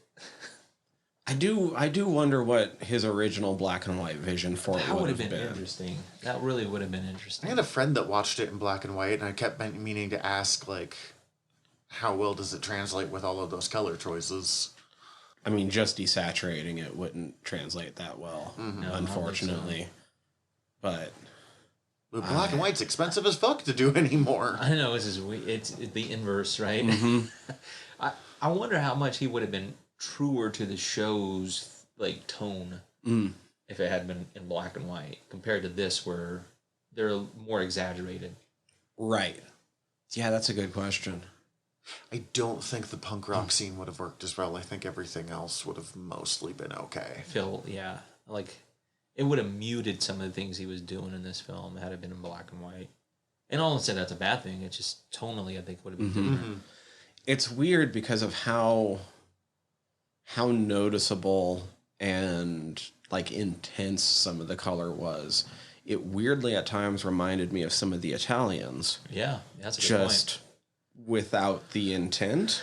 point. Yeah, that's a solid If that point. makes sense. No, it totally does. Yeah, because that wasn't the intent here, is using those filters to give you like a feel for what's going on. It's It's literally just color to fill right. visual space. Exactly. It's a big old comic book technique, too. Like, Walt Simonson is legendary for... He's one of the greatest artists of his generation, but he didn't really believe in backgrounds that heavily, so he would just do fun and, like, put fun colors here. There you go. I'm bummed we didn't actually get to see Butch or Pat. Yeah. And it was just voices. The voices. I mean, that's still a nice nod, but if you don't know that, I would not have... I heard they were in there. I would not have been able to tell you where they were. Admittedly, I don't know either of these actors well enough for it to be surprising anyways, but, like, at all. right, and that makes sense. This is like, just as a viewer, like, oh, I'm kind of curious, and you hear the voice, you're not thinking, you know, that's Eddie, that's Marilyn. You're not thinking of that. That's always the risk with bringing in old actors in a remake, and I get the urge because when you don't and they're still alive, you're like, hey, where's so-and-so? Well, I mean, come on, 90% of people aren't going to realize that was Elvira at the end. Right, exactly. I didn't at first. You hardly ever see her as Out of Cassandra. makeup and out of, exactly. It's almost always, oh, look, Elvira. there's Elvira. Exactly. So that's a nice touch too. It's like, yeah, they're paying homage. He does that as is. We've mentioned that several times in his films. Like, he'll pull actors and actresses from films he grew up with or that he was influenced by. Just to be able to work with them. Yeah, just put them in little cameo appearances. Like, oh, that's kind of neat. That's cool. Yeah. I super get it. If I ever had, like, there's a list of, like, he's super fan. comic creators or other podcasters or stuff where if I ever got a chance to work with them just once, just to fucking say I did, I'd be like, let's do this. Like, yeah, why not? Fuck it. I kind of loved the big wide shot of Mockingbird Lane Yeah. because Cool. that's just where the lot is. Yeah. Yeah. I mean, we talked about that with was it House? House of a Thousand Corpses, yeah. They filmed some of that on the lot, which I think that's still interesting to know that he wanted to do this long before he did House. Yeah. And all his he's other been trying projects. for decades. Since the 90s? Yeah. So that's a really cool. Why has this lot never been taken down? Is it just so they can like show it off on tours? Here's where the Munsters was made, or like? Because I think it's not just where the Munsters was No, made. it's just a pretty where big lot. yeah, it's a decent sized lot. It's just a good pre-built neighborhood to use for things. But at this point, historical value, like it's not just where the Munsters was made. I think like if you go one house across the street and like to the right is like the Leave It to Beaver house, Yeah, and there's like so much. Fair enough. stuff. I guess I was just surprised that like Mockingbird Lane, whatever number it is, 1313 Mockingbird Lane is still like that, as opposed to them just being like, all right, but more. Although I guess everyone needs a creepy mansion every once in a while, so like there's still ways around it. Yeah, and being too that it's a Universal lot. Yeah, like I said, it's one of their larger lots too. They're going to film some other stuff there, but I think just knowing, like that, the Munsters do have that place. That's kind of interesting too. Man, in one of our other podcasts, we just did a like best not secret lair. And it doesn't quite work, but honestly, 1313 Mockingbird Lane kind of should have been an honorable mention. I didn't realize we were going to get to see how they got Spot. No, that was kinda really fun. cool. That was really cool. Which It's not super exciting, but like No, at the same but time, it's like, still- oh, cool, Spot. it fits the show because that was one of their pets. That's kind of why I wanted it to be like 3 episodes, so that, the first half of that episode could have been that. Yeah. And they could have put a little more, not effort into it, but just a little more time into meeting Spot. I'm sorry, I don't know No, you're fine. You're fine. The only thing that really I'm questioning, if you will, is did he have something further in mind with this? Do you think he wants to continue this, or was it just purely a prequel that led into the show, hence why he finished it with the black and white like intro? I kind of got the sense that maybe whoever owns the Munsters is hoping for more to come out of it, but I haven't seen anything from Rob other than like, and I'm not saying he wouldn't do it if he doesn't get or if he gets the option, but was mostly just like, I just needed to check this off my fucking bucket list. No, Like, and that if that's all that is, I'm okay with that. But I think that would explain why he left out Eddie and Marilyn, as Right. far as like cast members. At this point, though, I do want to see his take on Eddie and Marilyn and Well, how that's they kinda fit why in, I'm because asking, or why I'm curious about that. even though I feel like I agree with you, Zach, I think the old show is still a little bit better than this. Yeah, I agree too. I still think the writing for this is spot on with like a mid-tier episode of the show. well, Yeah, and I should yeah, say, yeah. I may have thought that the old show was better. Most of that is I'm just fucking in love with Fred Gwynn. Yes. First off, yes. But There's that. that doesn't mean I didn't like this or Right. don't want more of it. I It's totally agree. also, as I said, my issue with the pacing is what it was, Yeah. and the old show has no time to waste. It just No, it's here's straight to 20 minutes of strong television. Let's go. That's what I do like too about the show itself. Is like, bro, it's straight to the point. We're gonna get to it. Not Let's get much to it. filler at all. Yeah, there was filler in this. Oh yeah. They were definitely filling time. I just don't know why. No, I agree. Yeah, 2 or 3 episodes would have been great. That would have been neat, as a part of like a little mini series, 3 episodic thing. Make use of the fact that you knew it was going to drop to streaming anyway. Now, also for the record, I tend to prefer episodic television over a one and done movie, anyways. Yeah. Just because I think the pacing works better. But that's No, I agree. that's- I agree. Like I feel like if you would have broke this up more like acts, it would have been probably a little bit more fulfilling. Because that first Because it is just like a stretched out episode. Yeah. Super stretched out episode and a half. It took me a little bit to get into the film the first time I was watching it. Like the first 15, 20 minutes is like, oh, let's see how this is going to work the rest of the film. But then it does. It starts to pick up steam once that courtship, for me at least, starts to happen. I felt at home with the film, but it's still a slog at times. I saw some review being like, oh, they were behind such over-the-top green screen. I'm like, again, have you never watched The Munsters? No.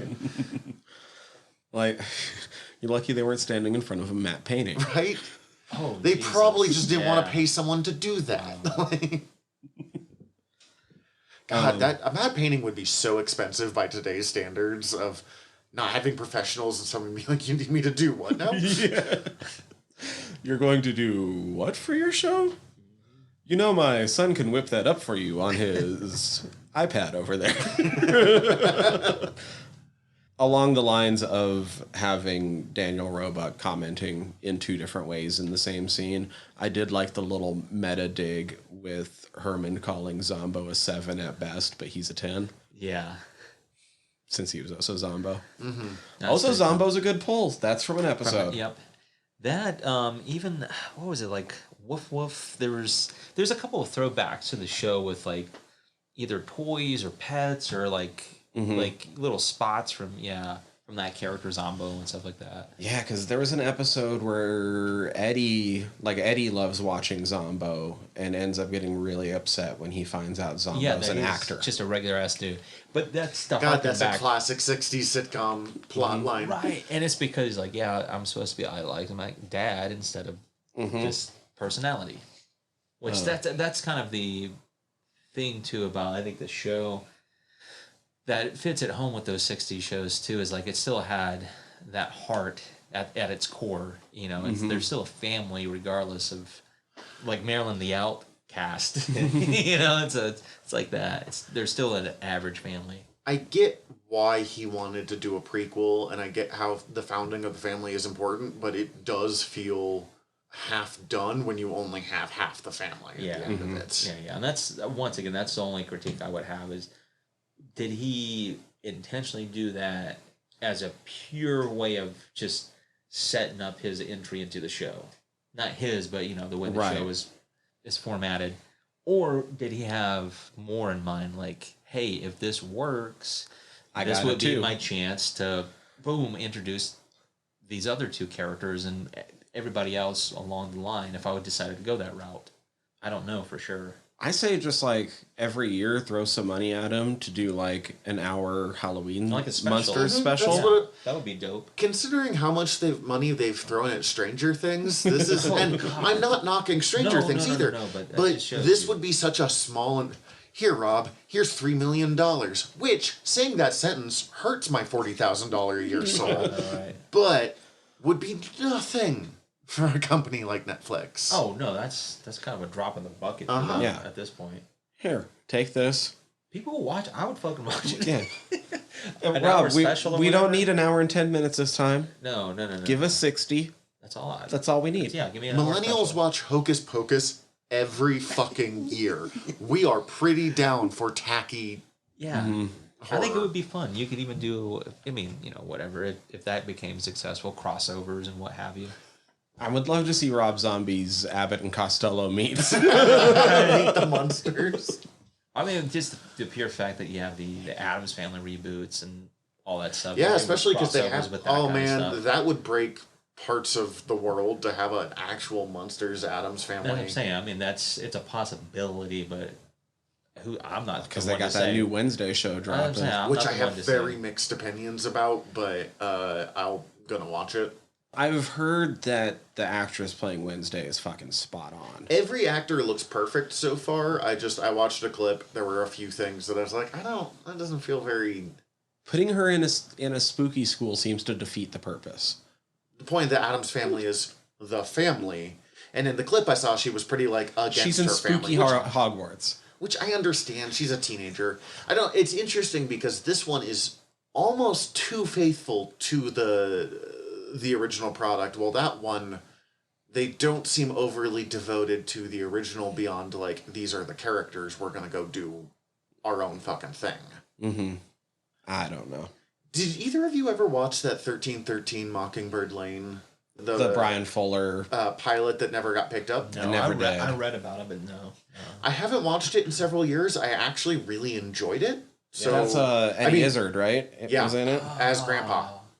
Now that is a wildly different take on the Munsters. If you wanted like a dark reboot of the Munsters, it's that's what you're looking for. Well, Brian Fuller too. We have a history with him. Oh yeah, I mean I've got him from he did some Star Trek. He helped on Star Trek Discovery, and he did so much good stuff. Dead Like Me, which I fucking loved, and Pushing Daisies, which I actually really fucking loved. Oh shit! Here we go. So it was Jerry O'Connell as Herman Munster. What? He looked nothing like Herman. Portia de Rossi is Lily. who is the sister from Arrested Development. Yeah. Charity Wakefield as Marilyn Munster. I don't know if I should know that name. Oh, she looked familiar. Mason Cook is Eddie Munster, and Eddie as Grandpa. That's awesome. Charity Wakefield. It also looked pretty high. Like, I remember the special effects being pretty... I mean, not fancy special effects, but still. For the network TV it was on as well, That which would have is... been interesting. And Fuller's vision on it, it would have been amazing. Even Fuller's stuff I don't like, I respect. Yeah. Yeah, I know, right? That's interesting. No, it's still... I find that interesting. Yeah, well, and here, even after that, they actually announced another reboot of it. And that's all that's ever happened. It's unfortunate. Well, in the interview I read of Rob, that they talked to him 3 times of you want to maybe pitch for a Munsters thing? And for this one, he was like, tell me yes or no, and then never ask me again, because I can't keep doing this. I read that he at one time pitched an Eddie Munster preschool kind of age show. What?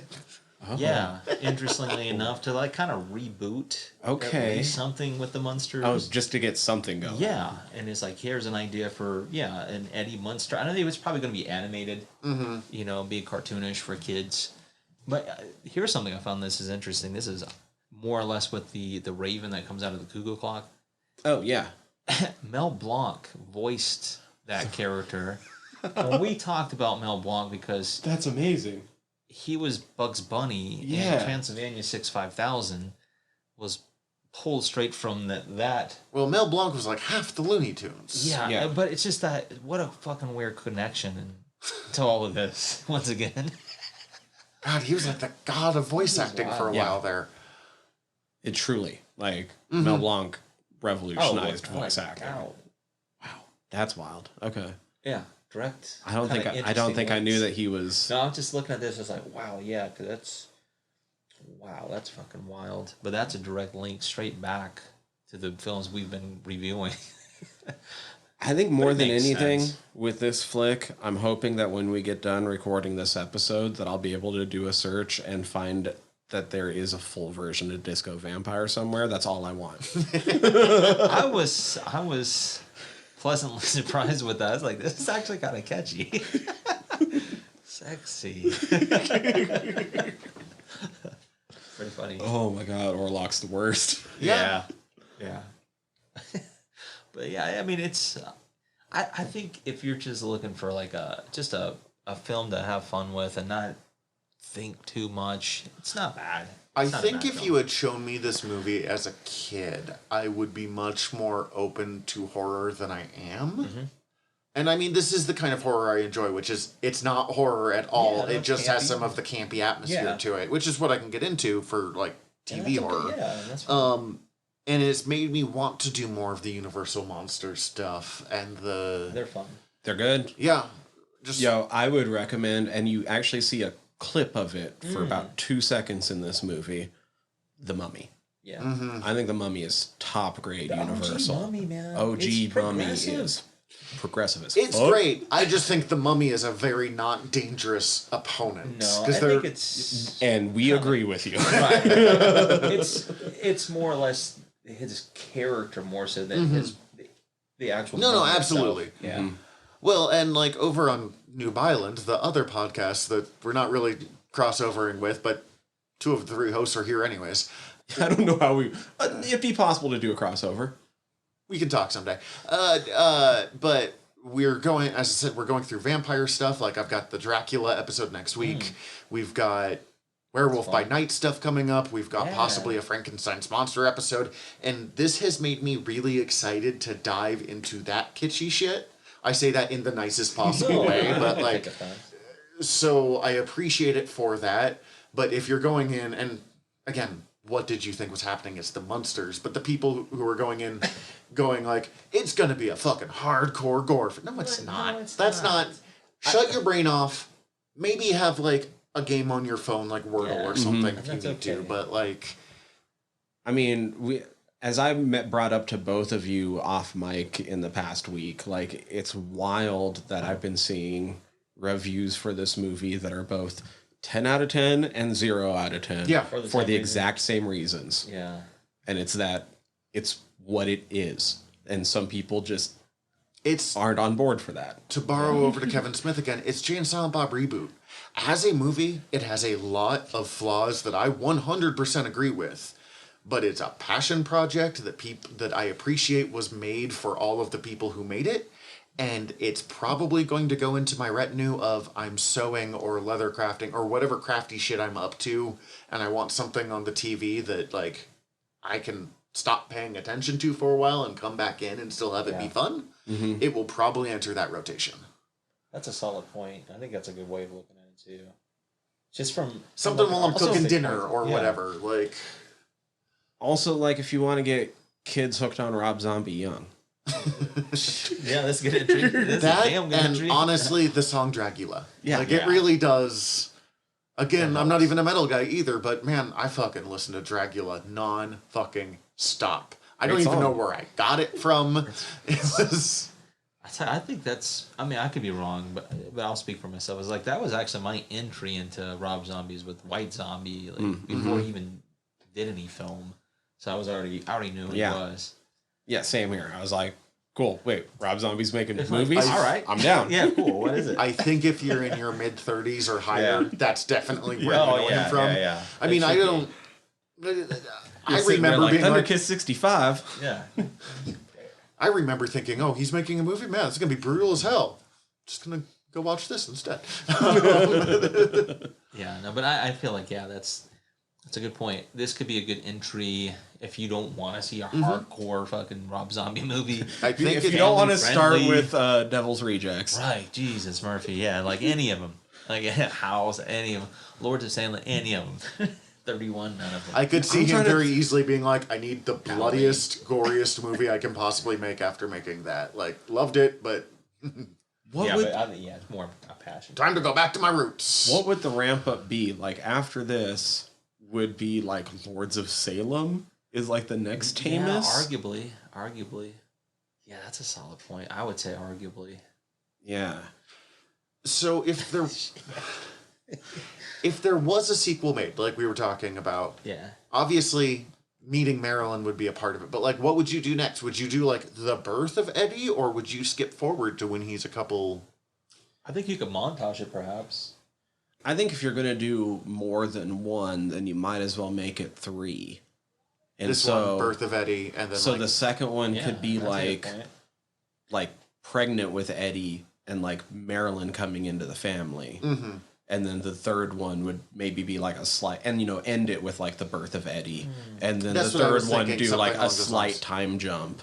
And was you wondering have too, just like- like Eddie like Him and, right like- before the series, or even technically during the series. Yeah, like That's what I'm kindergarten, thinking, too. grade school Eddie for a third one was. Everyone loves a trilogy. I can see it. Yeah. Mm-hmm. I could see that. I was wondering too, like, how much would you want to like interject parts of old episodes into this Right. version too? Just just for fans of the series. You don't have to do a full out. If they follow up, those only need to be an hour long, Rob. right. Just make them specials or whatever episodes or Yeah, whatever. I don't want- 80 tops, 80. Yeah. I was gonna 80's say good. up to 90 is fine, but like Yeah, anything longer than that's like you kind of pulling me out, man. in fairness to Rob, a lot of directors have started doing this ever since movies and TV shows have been going to streaming, and sometimes it's fucking great, and sometimes you just don't need a 30, however long. Oh no, there's a lot of movies out there that are way too long these Jesus, days. We've talked about that. Fucking knock it off. Like, I love watching movies. But man, Fucking knock it not off. everybody has time for that. I mean, we've talked about this a lot. I have trouble sitting down and watching a movie anymore, even though I'll watch like 10 episodes of a TV show. Yeah. But I can stop that TV show at any point, and it's easy enough for me to get in. If I leave in the middle of a movie, at You least for probably me, have to it's always restart. been hard to go back to. Yeah. Yeah, unless I'm picking it up within like the next 24 hours, then any longer than that, you start forgetting shit. Mhm. Yeah. so there's been a couple times where it's like I started this way too late. I am finishing it tomorrow. No, But I've done that several times, and it's usually the first time through on a film. I don't know if I have too much more on this. No, though. I'm pretty much set. No, I don't know. Honestly, I didn't know what to expect going in.